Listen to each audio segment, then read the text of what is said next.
നമ്മുടെ സുഡാപ്പി മദ്രസ വാണങ്ങൾക്കൊന്നും ഇഷ്ടപ്പെടാത്തൊരു കാര്യമാണ്. അത്തരത്തിലുള്ള ഒരു വാർത്തയാണ് ഇനി ഇവിടെ പറയുന്നത്. ജിഹാദികളുടെ മുക്കാൽ സുനയിൽ മുളക് തേച്ചാൽ കിടന്ന് പുളയുന്നത് കാണാൻ നല്ല രസമാണ്. അത്തരം ഒരു പുളച്ചിൽ ഈ പോസ്റ്റിലുണ്ട്. ദാ കണ്ടോളൂ. എന്നിട്ട് ആ പോസ്റ്റ് വരികയാണ്: ഇറാഖും ഇറാനും വെനസ്വലയും നൽകുന്ന മുന്നറിയിപ്പ്, ഇന്ത്യ സ്വന്തം രക്ഷാ കവചം ഒരുക്കുന്നത് എന്തിനാണ്?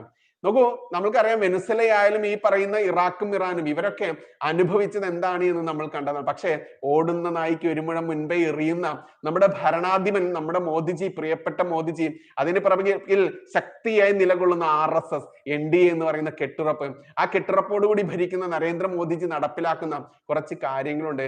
വെനസ്വലയെ പോലെ ഇപ്പൊ നമ്മൾക്കറിയാം ശ്രീലങ്കയിലും അതല്ലെങ്കിൽ ബംഗ്ലാദേശിലും ഒക്കെ കലാപം പൊട്ടിപ്പുറപ്പെട്ട് അവിടുത്തെ പ്രസിഡന്റുമാരെയും അവിടുത്തെ ഹിന്ദുക്കളെയൊക്കെ കൂട്ടക്കുരുതി ചെയ്യുന്ന സമയത്ത് ഇവിടുത്തെ ജിഹാദി വർഗങ്ങൾ ആഗ്രഹിച്ചൊന്നുണ്ടായിരുന്നു: എന്നാണ് ഇന്ത്യയിൽ ഇങ്ങനെ അരങ്ങേറുക, എന്നാണ് നരേന്ദ്രമോദിജിയെ ഇത്തരത്തിൽ കണ്ടം വഴി ഓടിക്കുന്ന ജിഹാദികളുടെ ആ സംഭവം ഉണ്ടാവുക എന്ന് ആഗ്രഹിച്ച് നടന്ന ജിഹാദികൾ ഉണ്ടായിരുന്നു. എന്നാൽ ജിഹാദികളെ നിങ്ങളുടെ മുക്കാലിൽ ഈ പറയുന്ന മുളക് പുരട്ടുമ്പോഴുള്ള സുഖം എന്നതിന് ക്യാപ്ഷൻ വരാൻ കാരണം മറ്റൊന്നുമല്ല, ഇവിടുത്തെ ഭാരതം ഭരിക്കുന്ന ഈ നരേന്ദ്രമോദിജി ഈ ഭാരതത്തിന്റെ സകല ഉപ്പും ചോറും നക്കിക്കൊണ്ട് ഈ നാട്ടിൽ കലാപം ഉണ്ടാവാനും ഈ നാട് ഭരിക്കുന്ന നരേന്ദ്രമോദിജിയെ ഉപദ്രവിക്കാനും ഈ നാട്ടിൽ സമാധാന അന്തരീക്ഷം തകർക്കാനും ആഗ്രഹിക്കുന്ന മദ്രസ വാണങ്ങൾക്ക് ഈ രീതിയിലല്ലാതെ ഏത് രീതിയിലാണ് ഇവർക്കൊക്കെ മറുപടി കൊടുക്കേണ്ടതെന്ന് വലിയ ചോദ്യം തന്നെയാണ്. അതുകൊണ്ട് ഇത്തരത്തിൽ ചോദ്യങ്ങൾ ചോദിക്കുന്ന ധർമ്മികളോട് കേസെടുത്തുകൊണ്ടും മറ്റൊട്ടേറെ രീതിയിൽ ശല്യപ്പെടുത്തിക്കൊണ്ട് അവരുടെ നാക്കടക്കിക്കാമെന്ന് ആരെങ്കിലും ധരിക്കുന്നുണ്ടെങ്കിൽ നടക്കില്ല മക്കളെ. നൂറായിട്ട് ഓരോ ഇറ്റ് ചോരയിൽ നിന്നും ആയിരം ഇത്തരത്തിൽ പ്രതിഷേധിക്കുന്ന പോരാളികൾ ഉയർത്തെഴുന്നേറ്റ് വരിക തന്നെ ചെയ്യും. അതാണ് അടൽ ബിഹാരി വാജ്പേയി പറഞ്ഞു, ഞങ്ങൾ ഈ രാജ്യം ഭരിക്കാൻ എന്ന് പറഞ്ഞപ്പോൾ ചിരിച്ച വെറും 2 അംഗങ്ങളുമായിട്ട് അദ്ദേഹം ലോക്സഭയിൽ അതല്ലെങ്കിൽ കേന്ദ്രത്തിൽ ഇങ്ങനെ സംസാരിച്ച സമയത്ത് അവിടെ ചിരിച്ച അംഗങ്ങളെ നോക്കി അദ്ദേഹം പറഞ്ഞു, ഞങ്ങൾ ഒരു നാൾ ഭരിക്കും, ഞങ്ങൾ കടന്നു വരും എന്നുള്ളത്. അത്തരത്തിൽ ഒരു നാൾ വന്നതിന് ശേഷം ആദ്യം ഭരിച്ചു, രണ്ടാമതും ഭരിച്ചു, തുടർച്ചയായി മൂന്നാമതും ഭരിച്ചു. ഇനി 4ഉം 5ഉം 6ഉം ഈ ഭാരതം മറ്റൊരു ദുഷ്ടശക്തികൾക്കും ഭരിക്കാൻ വിട്ടുകൊടുക്കാത്ത രീതിയിൽ ഇവിടെ താമരക്കാലം താമര പൂണ്ട് വിളയാടുന്നു, ഐശ്വര്യം വിളയാടുന്നു, രാജ്യം ഉന്നതികളിലേക്ക് കുതിക്കുന്നു. 5-6 പതിറ്റാണ്ട് അടക്കി ഭരിച്ച ഈ UPA എന്ന് പറയുന്ന ദുഷ്ടന്മാർ, രാജ്യദ്രോഹി വർഗങ്ങൾ ഭരിച്ചു മുടിച്ച ഈ ഭാരതം ഉന്നതിയിലേക്ക് കുതിക്കുന്നത് എന്തുകൊണ്ട് എന്ന കുറച്ച് കാര്യങ്ങളാണ്.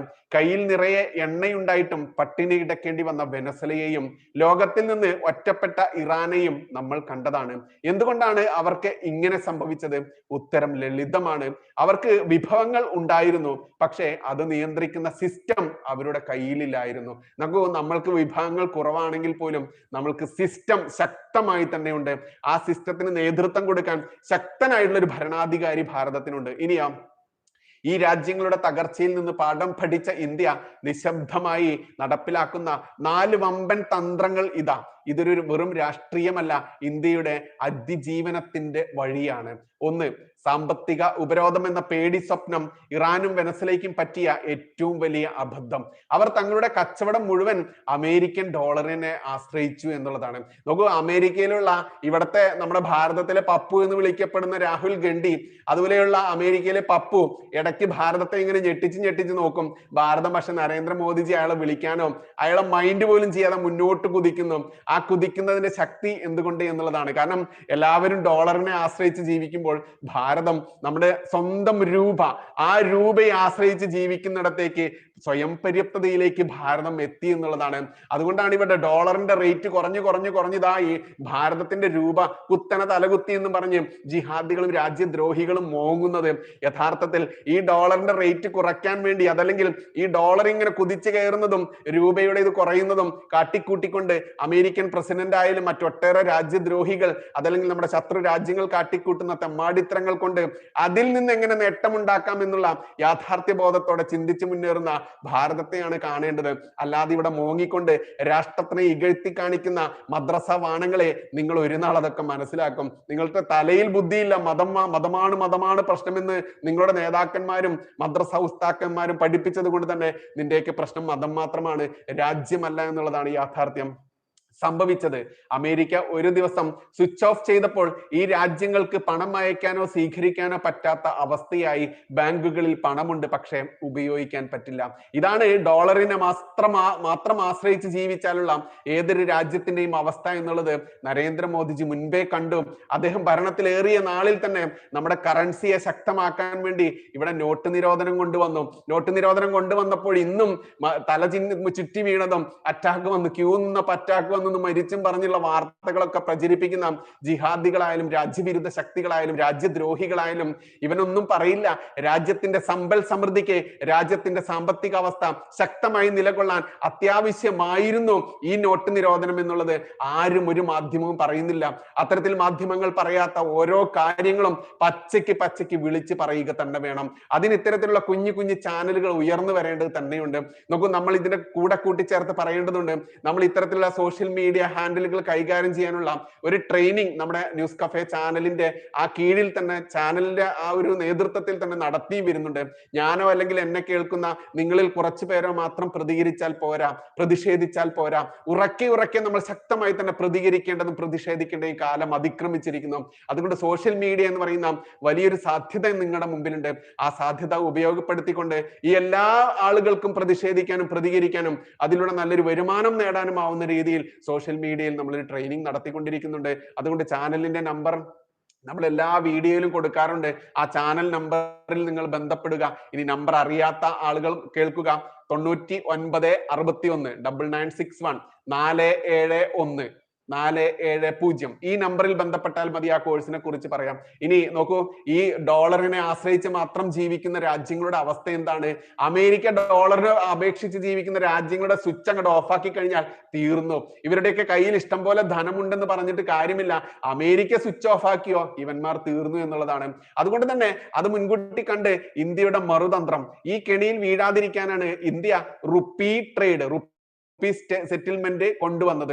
ഡോളർ സിസ്റ്റം നാളെ ബ്ലോക്ക് ആയാലും റഷ്യയുമായും UAE-യുമായും ഇന്ത്യ രൂപയിൽ കച്ചവടം നടത്തുന്നു. നോക്കൂ, ഇന്നിപ്പോൾ രൂപയിൽ കച്ചവടം നടത്താൻ 20-ലധികം 10-30 രാജ്യങ്ങൾ തയ്യാറായി രംഗത്ത് വന്നിട്ടുണ്ട്. 50-നടുത്ത് രാജ്യങ്ങൾ രംഗത്ത് വന്നിട്ടുണ്ട്.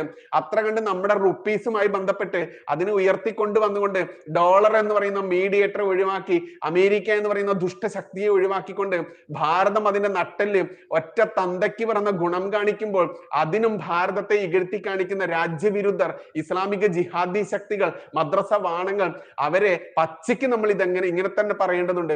അതുകൊണ്ട് ഭാരതം ഇന്ത്യൻ റുപ്പിയിൽ തന്നെ കച്ചവടം നടത്താനുള്ള നട്ടലിലേക്ക് എത്തിയിട്ടുണ്ട് ജിഹാദികളെ. ഇനിയോ UPI എന്ന് പറയുന്ന നമ്മുടെ ആയുധം, നമ്മുടെ ഫോണിലുള്ള UPI വെറുമൊരു ആപ്പല്ല.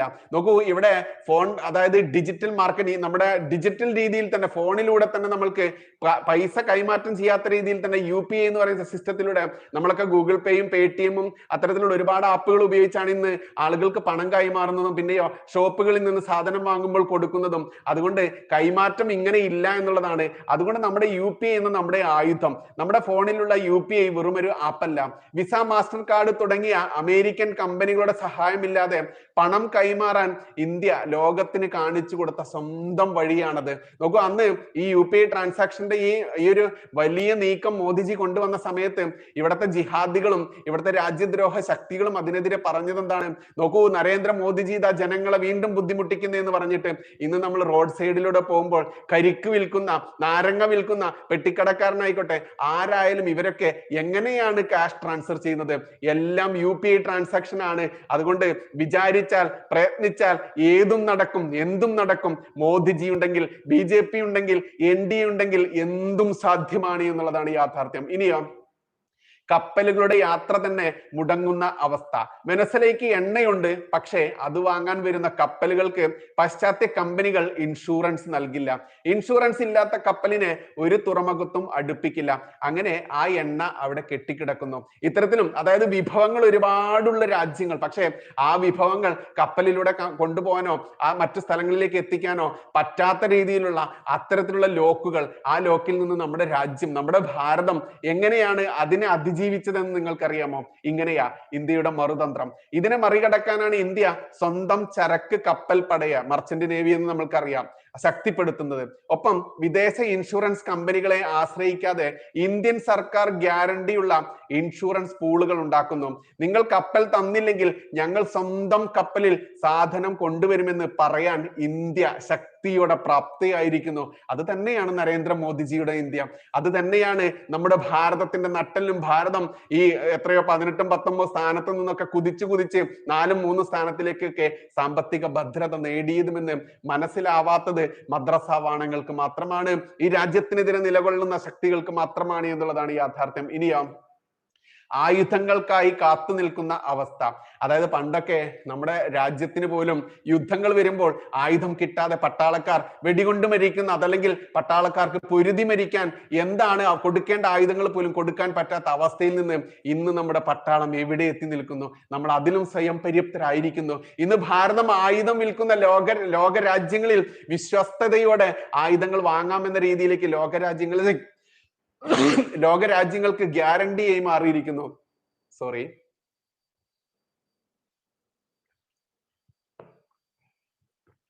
ആയുധങ്ങൾക്കായി കാത്തു നിൽക്കുന്ന അവസ്ഥ.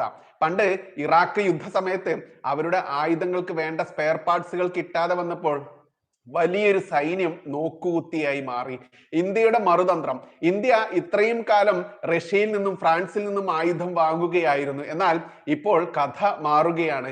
തേജസ് വിമാനവും വിക്രാന്ത് കപ്പലും ടാങ്കുകളും ഇന്ത്യയിൽ തന്നെ നിർമ്മിക്കുന്നു. പിന്നെയോ ഇന്ത്യ ആരെയും ആക്രമിക്കാൻ പോകുന്നില്ല. പക്ഷേ ആരെങ്കിലും ഇങ്ങോട്ട് വന്നാൽ അവരുടെ വായ കീറുന്ന തരം പ്രതിരോധം.